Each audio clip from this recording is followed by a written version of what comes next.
How you doing there? Welcome back to Babylon Talmud. Today we're studying Daf Peches, Daf 88 of Masechet Nedarim, friends. Today we talk about Nedarim. Interesting stuff. Let's go weiter. We're going to start in Daf Pei Zayin and Beis, about 6-7 lines from the bottom. It says the Mishnah, Yodea ani sheish Nedarim, or aval en yodea sheish mefirin. So the husband says, I know that there's a concept of a vow. Yeah, okay, I heard there's a concept of a vow. Okay, people could, my wife, she could say she's not going to eat pizza. Okay, fine, I get it. But who knew that you could be made for that neder? Yofer. So he could be made for that neder when he finds out about it, right? So his wife says she's not going to eat pizza, and even though it afflicts her soul, so he relates. He's like, wow, dude, that's schwer. You just made a neder that you're not going to eat pizza. Poor soul. And then, oh man, this is a squeaky chair. Real squeaky chair. All right. Anyways, so what should I do? Maybe let me switch the chair. It's squeaky. 1 second. All right, hopefully this chair is less squeaky. Also, the neighbor is, I don't know, she's like having a good time or something, knocking things around. Anyways, so he says, yeah, I know, neders, yeah, my wife, she just said she's not going to eat pizza. It's a terrible thing. What do you want me to do? He didn't realize that he could actually be made for it. A week later, he's talking with his friends, they're drinking coffee, they're hanging out. He's talking about how his wife, she doesn't eat pizza anymore. And he's like, oh yeah, by the way, you could be made for that. He's like, what? I didn't know I could be made for that. So says the Mishnah, Yofer, that day at the why should I say coffee shop? The pizza store. He left his wife at home because she said she's not allowed to eat pizza anymore. He's having pizza with his friend, and his friend says, "Oh, you could have been made for that." And he's like, "What?" So then he could be made for it then and there. He could be made for that neder that day because he didn't know. Yodea ani sheish mefirin. Now, if a fellow says, oh yeah, I know that there's a concept of hafaras nedarim, I've heard of it, yeah, I know, if my wife makes a neder, then I can be made for it, but he's not quite sure what constitutes a neder. He didn't realize that if his wife says she's not going to eat pizza, that would constitute a neder he could be made for. So he knew there's this concept of hafaras nedarim, but he didn't realize that it applies to not eating pizza. So now, a week later, he's at the pizza shop with his friend, and his friend says, oh yeah, hafaras nedarim even applies to pizza. He's like, what? So in that case, Reb Meir Omer lo yofer, ma'achacham omer yofer. So in that case, Reb Meir says he cannot be mefer, and the chacham say that he can be mefer. So now, the Ran says that points out that there are kind of two ways to understand this machlokas between Reb Meir who says that he cannot be mefer, and the chacham who say that he can be mefer. The first way to understand it is that Reb Meir is saying that he can't be mefer it at all, meaning she had said that she's not going to eat pizza. He didn't realize on that day that he was able to be mefer such a neder. He had heard about hafaras nedarim. He didn't realize that it would apply to the neder that his wife just made. So even if that day he said, what the heck, and he was mefer it anyways, even then Reb Meir would say that it doesn't count. It's not a good hafar because it's not a complete knowledge. Because he's not truly aware that he was in fact able to be made for that neder. Whereas the chachamim say that day that she made the neder, he would be made for it, even though he didn't know that he was actually able to be made for it. That the hafar would apply to pizza, but still it works because even a somewhat of a knowledge is enough. But both Reb Meir and the Chacham would admit that would agree that a week later, when he's at the pizza shop with his friend, and his friend says, oh yeah, you could have been made for that, then it's too late. Both of them admit that, agree on that. The other way to understand it is that both Reb Meir and the Chachamim agree that on the day that he hears it, he could be made for it. The question is, what about a week later when he's at the pizza shop with his friend? Reb Meir would say then at that point he would not be able to be made for, whereas the Chacham say he can be made for there as well. So now we're going to stick to the first explanation because it's a little bit easier to understand the Gemara with that. So according to the first explanation, be'etzim the machlokas between Reb Meir and the Chachamim is about is a little bit of knowledge considered enough, right? He knew that there's a concept of afaris nedarim. He didn't know that he could be mefer the pizza neder of his wife. So even if he was mefer on that day that he heard it, it would only be like a quasi knowledge. It wouldn't be full knowledge because he didn't know that that afaris nedarim would apply to that neder. So he was mefer it anyways on that day. So it was only kind of like somewhat of a knowledge. So Reb Meir says that it does not work as afaris nedarim. So he seems to be saying that miktsas yediyah is not kichol yediyah, that a partial yediyah, it does not suffice. Whereas the Chachamim say, no, miktsas yediyah is enough. Now, who's the Chachamim? So, who generally argues with Reb Meir? Who's the bar plukta Reb Meir? Reb Yehuda. Okay, so you can say, in other words, that Reb Meir is saying that a little bit of knowledge is not enough, and Reb Yehuda is saying that a little bit of knowledge is enough. And he would be able to mefer with that. So now, we're going to see the opposite. So Aminu says the Gemara, we have a contradiction. Below Re'os, that it says by an ear miklat. Who could tell me what an ear miklat is? An ear miklat is if a fellow kills another individual by accident. It was negligent, really. Actually, negligent. It was by accident. It wasn't an ones. It wasn't completely by happen chance. But it also, if it was too negligent, I think chayiv misa. I mean, if it was intentional, he'd be chayiv misa. But if he's basically, he was reckless. He could have been more careful. And we'll get there. And I guess Masechta Makis talks about your miklat, I believe. So we still have a little bit to go until Makis. How does that go? When's Makis? Is Makis after Sanhedrin? I think Makis might talk be after Sanhedrin. When's Sanhedrin? What's that after? I don't remember. Sanhedrin after Baba Basra? Then Sanhedrin? I don't know. We got a little bit of time. Anyways, so it says by an ear miklat that if a fellow kills another individual below Re'os, he didn't see. Right? What does the pasuk say? It says, Obe chol even asher yamos ba below Re'os v'yapel olav v'yamos v'lo oyev lav lo mavakish ra'aso. So it says he didn't see and he goes to an ear miklat. So prat l'suma divrei Reb Yehuda. So Reb Yehuda says that excludes a blind person, because the implication is that, meaning in this instance he didn't see. But in other case, right, it's somebody who's able to see, but in this particular case he did not see, and he ended up killing somebody, so he runs to near miklat. But a suma who's never able to see does not go to near miklat. Reb Meir Omer, whereas Reb Meir says l'rabos is a suma, it's taka to include a suma. It says he didn't see. Right, so if you didn't see it, even includes a suma who doesn't see, a blind person who doesn't see, he also goes to an ear miklat. So here, we have a situation, the Meir is saying that a blind person who certainly can't kill somebody with complete knowledge because he can't see, right? He knows that maybe somebody's close by, but he couldn't actually see him, so it's only partial knowledge, and Reb Meir is saying that, well, we're considering it to be knowledge to the extent that he goes to an ear miklat. And Reb Yehuda is saying that the blind person is excluded from the halacha of ear miklat. So here we're seeing punkt fakert. Whereas in our Mishnah, Reb Meir is saying that miktsas yediyah is lav kichol yediyah, is not like a proper yediyah, and therefore the husband cannot be made for the neder. And the Chachamim, who's Reb Yehuda, who argues on, who's the bar plukta, the one who generally argues with Reb Meir, the Chachamim are saying that he can be made for the neder, that miktsas yediyah is enough, and yet over here by ear miklat we're seen to be saying punkt fakert, that Rabbi Yehuda is the one who is saying that a blind person does not go to near miklat. So it sounds like miktsas yediyah is not kichol yediyah, and that was Rabbi Yehuda, and Reb Meir is saying that the blind person does go to near miklat, which seems to be saying that miktsas yediyah is kichol yediyah, is enough. So what do we do? So Omer Rava says, Rava actually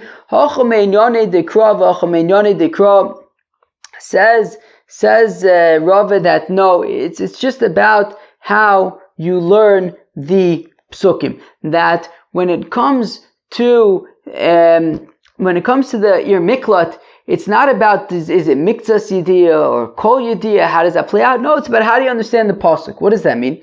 Rabbi Yehuda Savar, or Rabbi Yehuda holds, Rabbi Yehuda, who by ear miklat says that a suma is excluded from ear miklat, it's because it says by ear miklat, by murder, V'asher yova yisre'ehu bayar. That if you have a fellow and he's in the forest with another individual, called barmeil liyar, v'sumanami barmeil liyar hu. And so the pasuk implies that anybody who's capable of going into a forest is relevant, shaykh to the halacha of Ir Miklat. Even a blind person. A blind person can go into a forest. Now, v'i omart below re'os l'rabos esasumo miyar nafkale. And if you're going to say that when it says below re'os, that he goes to near Miklat, that he killed his friend by accident, he didn't see, therefore it's even coming to include a summa because he didn't see, a summa doesn't see. But we already know that a summa, that a blind person is included because it says biyar. Right? It already says in the forest. And a blind person can go into a forest, so why do I need to say below re'os? I already know that a blind person is included. Rather, it must be that elashmamina below re'os prat l'summa. So rather, it must mean that below re'os is not coming to include a summa, it's coming to exclude a summa. It's somebody that, we're saying that by Ir Miklat, it's somebody who generally is able to see, but in this circumstance, in this case, he didn't see. But a summa would be excluded from Ir Miklat. Reb Meir Savar, whereas Reb Meir holds ksiv bivli das kol debar meida v'summa lav bar meidahu. That Reb Meir says punkt fakert. He says that the pasuk says bivli das, that it's without knowledge. Now a summa doesn't have knowledge, and a summa doesn't. It says bivli das kol debar meida. It has to be somebody who has knowledge. V'summa lav bar meidahu, and a blind person would be unable to have knowledge. He's not able to see what he's doing. V'amad blor'os prat l'summa mibli das nafka. And Reb Meir holds that if you're going to say that below re'os is coming to exclude a summa, we already excluded a summa from when it says bivli das. Bivli das, it has to be a person who has das, and a summa can't have das.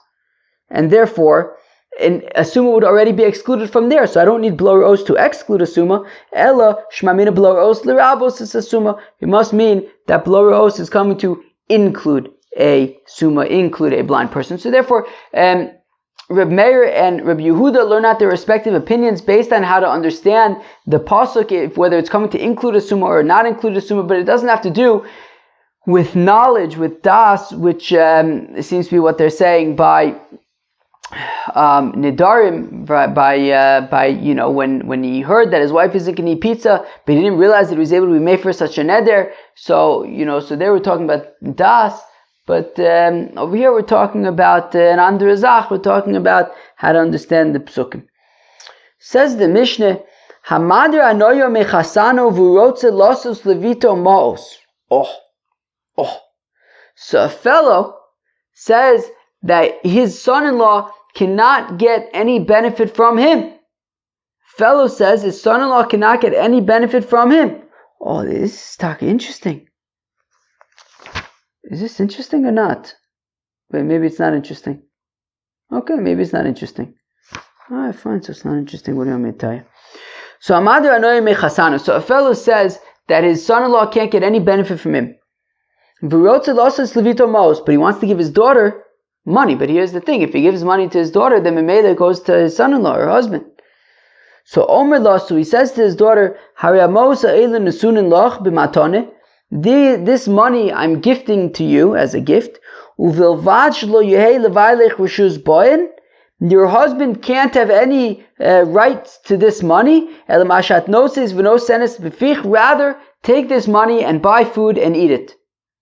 And then her husband, his son-in-law, cannot chaper arayin at all, and therefore he's not violating his neder, right? Because he's saying his son-in-law can't get any benefit from him, and here his son-in-law is not getting benefit from him because the money is going to his daughter.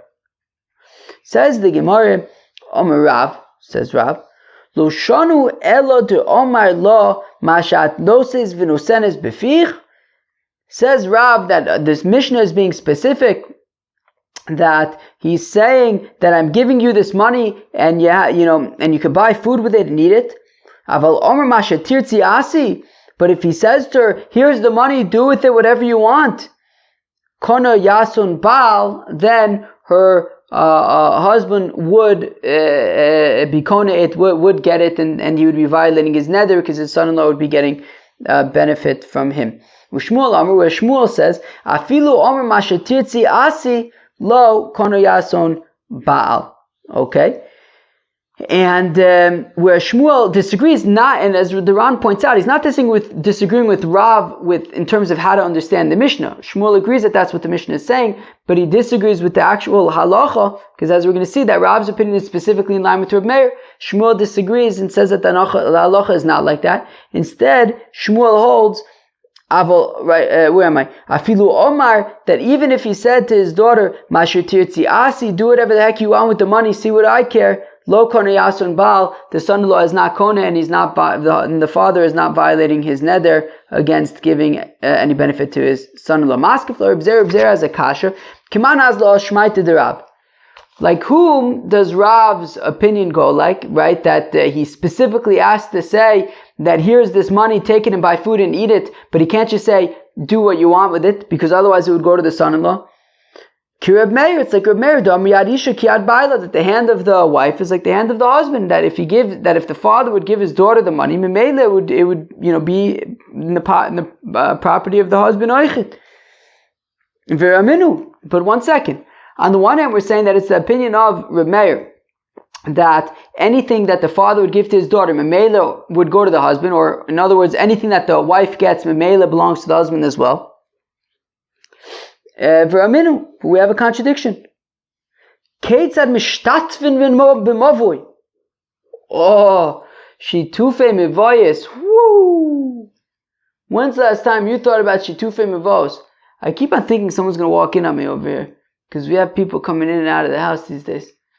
So I'm probably going to get walked in on at some point, but I never know when. That's the thing. So shitufe mivos, shnikes, man. Now that brings us back a few years. You want me to say it again? Shitufe mivos.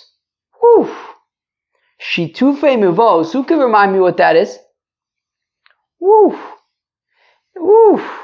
I'm not going to go into much detail over here, but you have houses in a chutzner, you have a few chutzner, right? You have a few houses that open up into one chutzner, you have a few chutzers that open up into a mavui. If you want to carry in the chutzner on Shabbos, then all the people in the chutzner have to put together some food, put it in one of the houses, and then the people can, right, it makes it like one big area, and the people can then carry from one house to the next within the chutzner.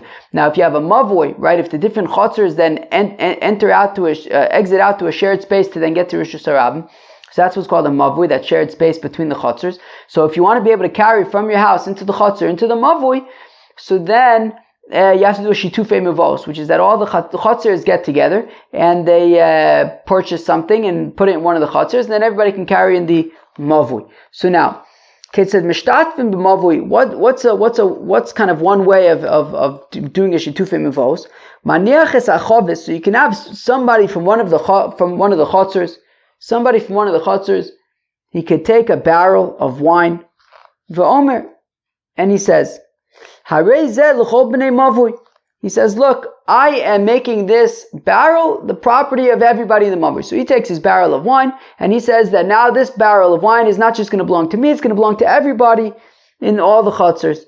Mizake loen ayidei avdo v'shivchaso ivrim, and then he can have his slave or his Jewish eved or shifcha, and they could pick it up, and then by picking it up, be mazaket to all of the other people. I imagine this is a kinyan chalifin, I guess, that by them picking it up, them mazaket to all the other people. Now it could be his Eved Kanani, it could be his adult son or daughter. It could be his wife as well. And